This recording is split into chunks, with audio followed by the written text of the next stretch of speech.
Turi mu cyumweru cy'ubutwari. Ni gute abato baba intwari bakiri batoya?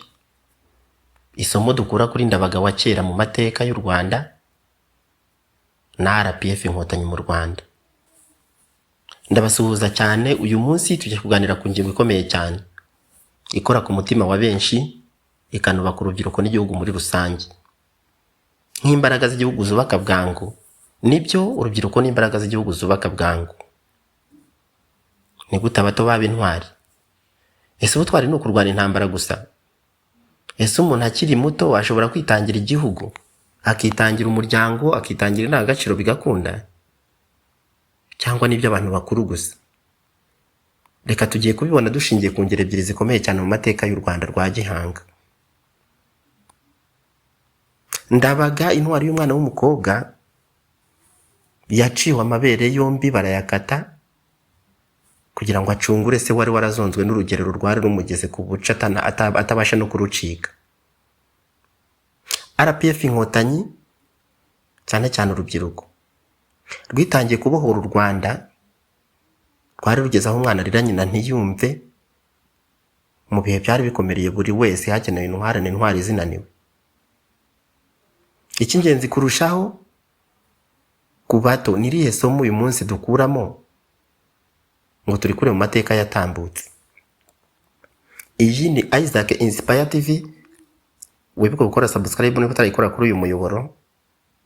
Dukomeze ikiganiro kugera ku musozo wacyo. Gumana natwe kugera ku musozo w'ikiganiro, dukomeze tubaho twiga kandi twungurana. Ubusanzwe intwari ni iki? Abantu benshi iyo bumvise ijambo intwari, umutima urabasimbuka bagahita batekereza ku ntambara. Wibuke intambara irasenya ntiyubaka. Batekereza intwari, kandi burya intwari kuyihuza n'intwaro, burya imbunda irasa amasasu, gupfa cyangwa gukomeretsa. Ariko reka tubanze twumvikane neza, intwari ntabwo ari ukwica. Intwari ni umuntu witanga. Intwari ntabwo ari wa muntu ufite imbaraga gusa, ahubwo intwari ni wa muntu ufite umutima, kandi umutima nama ukomeye. Intwari yitangira inyungu, ntabwo yitangira inyungu ze bwite, ahubwo yemera kubabara kugira ngo abandi babeho.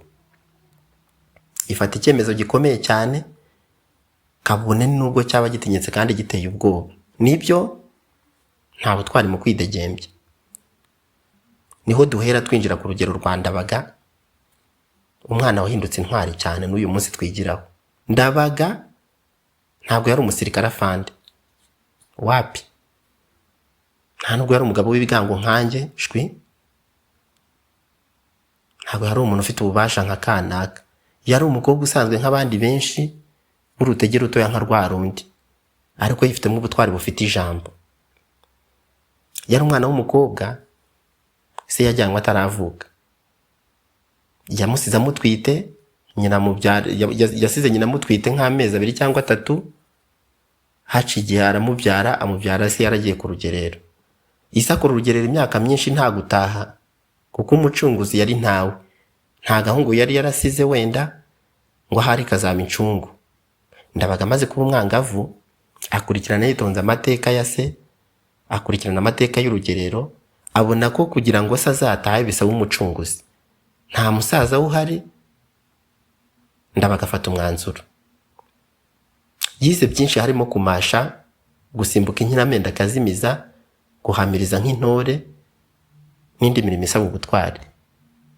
Abishoje neza maze kubikamirika, aboneza ahaberaga urugerero. Gato mbere yuko yaboneza urugerero, yabanje gufata umwanzuro ukakaye cyane.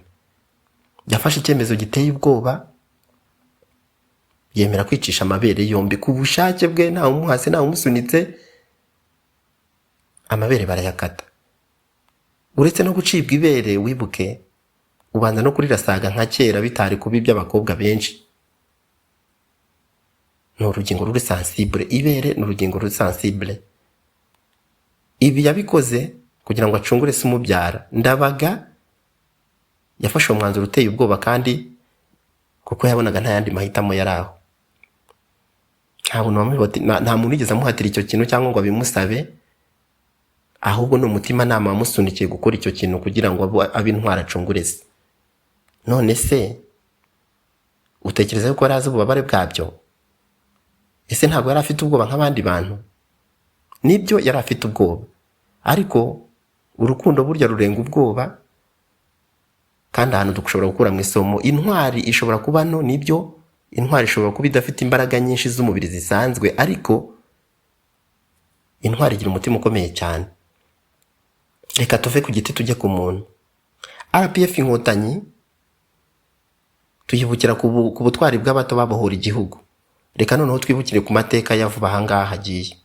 Mu myaka y'1990 abenshi babarizwaga mu muryango wa RPF Inkotanyi bari urubyiruko rutoya. Bamwe bari abanyeshuri, bamwe bari barabaye impunzi, ndetse bari barakuze ari impunzi, bari bafite amahitamo aya ngaya. Hari ukubaho ubuzima busanzwe cyangwa se bagashaka imibereho yabo bwite.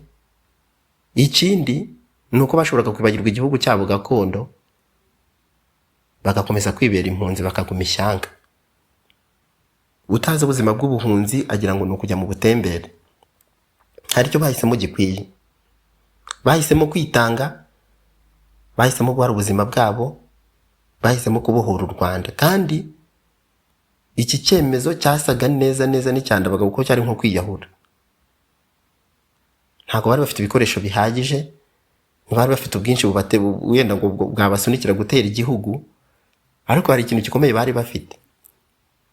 Icya mbere bari bafite ni icyerekezo, ikindi ni urukundo rw'igihugu, kwemera kwigomwa byose kubera iwabo.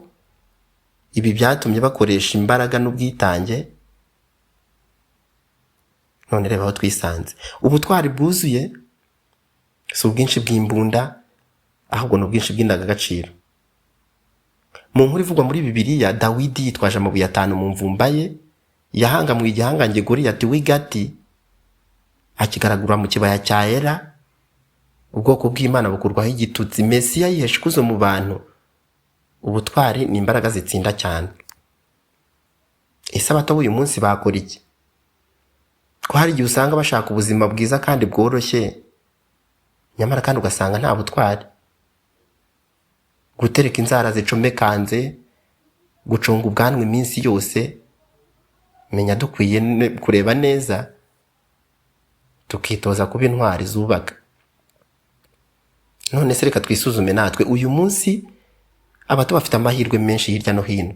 Amashuri imiryango irafunguye. Wibuke kera higaga bano bariya bakaragira. Uyu munsi drop out ni igitutsi ku mwana. Hari amahugurwa impande zose, kubura icyo ukora ngo ntabwo wize. Ibyo nawe ushobora kuba waba bifitemo ubushake. Hari amahoro impande yawe, wakayabyaje umusaruro. Kubaho uryama ugasinzira, ukaryama utaraye Rwantambi, wizeye gahunda y'ejo n'ejo bundi, bifite ibitambo utazi neza, ariko ushatse wajya wiga. Gusa hari igihe byarimbara ubukeye. Ariko ikibazo ni iki? Ese dufite wa mutima wa Ndabaga? Nibura dufite n'agaciro za RPF Inkotanyi? Ubutwari bw'uyu munsi bushobora kuba kwiga neza. Umuntu akiga neza kabone niyo byatugora cyane. Ubundi se ndakubwiye ko ubutwari buza mu bintu byoroshye. Ubutwari busaba gushinyiriza, busaba gufunga kamayi, busaba gushinga ikinyo ku kindi, kwirinda ibiyobyabwenge, bareteta suruduwiri, yewe muntu sinzi nkoze ibintu, imisembe itabi n'urumogi. Ibi byose bibasha kuniga hari kujya ubutwari, ugasanga abantu bavunduye amaso aho kuvumbura ibyakubaka igihugu. Byose ntibikwiye kudutwara uruhu n'uruhande ngo usanga umusore n'inkumi bakabaye intwari badefirisha agasatsi nk'intuza, cyangwa umusore ugasanga yabyimbye udutama arwaye bwaki.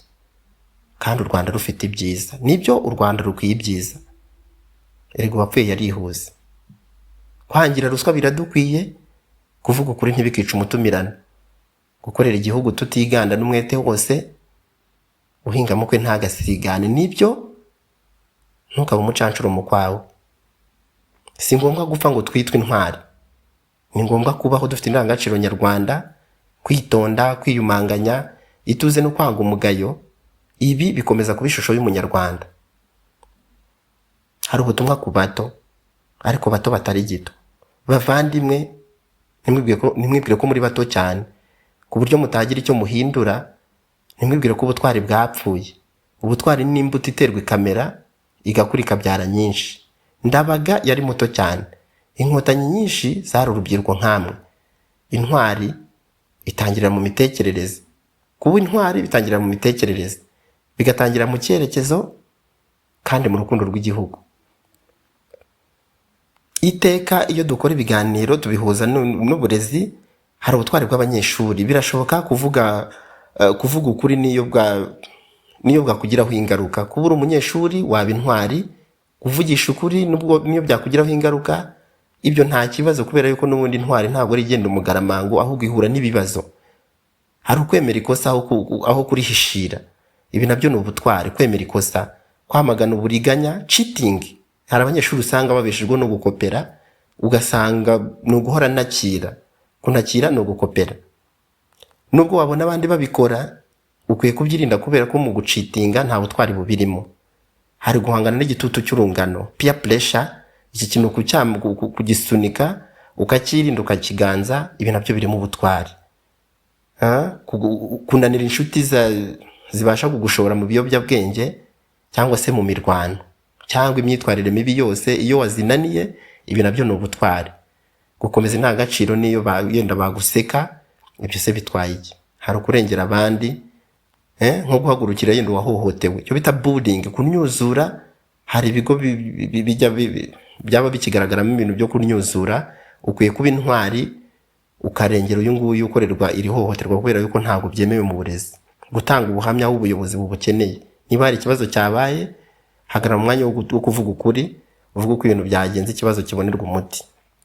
Hari ukwihangana no gukomeza kwiga, nubwo yenda byaba bigoye kubera ibibazo, ubukene bw'umuryango, birashoboka, ariko ugashingiriza ukihangana, kuko burya nyuma yo kurwana intsinzi irashoboka kandi iraboneka. Hari kudacika intege na nyuma yo gutsindwa. Niba utsinzwe rimwe cyangwa kabiri, ntabwo ari iherezo ry'ubuzima. Ihangana, ukomeze ugerageze, ibintu birashoboka cyane. Abarezi nabo ntabwo basigaye, hari ubutwari basabwa. Hari guhagarara ku ndangagaciro z'uburezi, hari guharanira ukuri n'ubutabera, kabone niyo bitaba bibaha inyungu zibifatika. Hari ukunanira ruswa ikananirana. Hari favoritism, ikintu kikirukanwa, itonesha ndetse n'igitutu kitari ngombwa, ngo usanga abantu banimye ikigare kigamije gusenya aho kubaka. Gutoza discipline itabangamira rero ikiremwa muntu, nabyo ni ingenzi cyane. Hari gukosora utagiriye n'abanyeshuri, guhana mu bwenge no mu mategeko. Hari kurengera abanyeshuri, kuko ni inshingano z'abarezi, aho kubashora mu bibi.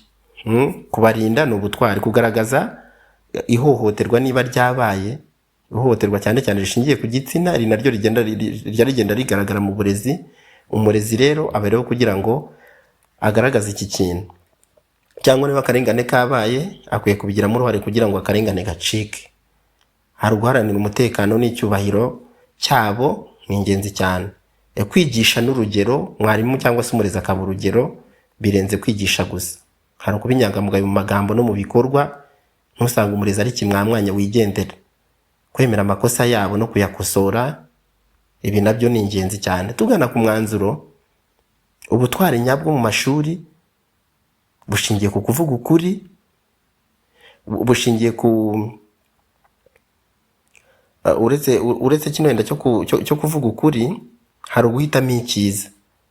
Hari kurengera uburenganzira bwa muntu, gukomeza indangagaciro niyo bigoye. Yego biragoye gukomeza indangagaciro, ntabwo ari ikintu cyoroshye, ariko birashoboka. Reka rero dusoze yenda twibaza iki kibazo.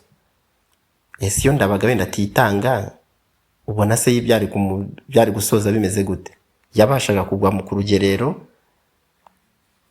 akazasaza adacunguwe ku rugero, kandi byarashobokaga. Ese iyo inkotanyi zititanga, u Rwanda uyu munsi ruba rufite iyihe sura? Natwe rero dukwiye kwibaza inkuru tuzasigira abazadukurikira, niba koko dukunda u Rwanda. birashoboka yuko wakunze ikiganiro. Wibuke gukora subscribe niba utarayikora kuri uyu muyoboro, birumvikana.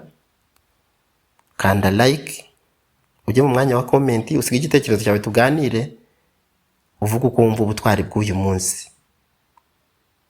Ndabashimiye cyane rero bakunzi ba Isaac Inspire TV, tuzongere guhura mu kiganiro gitaha.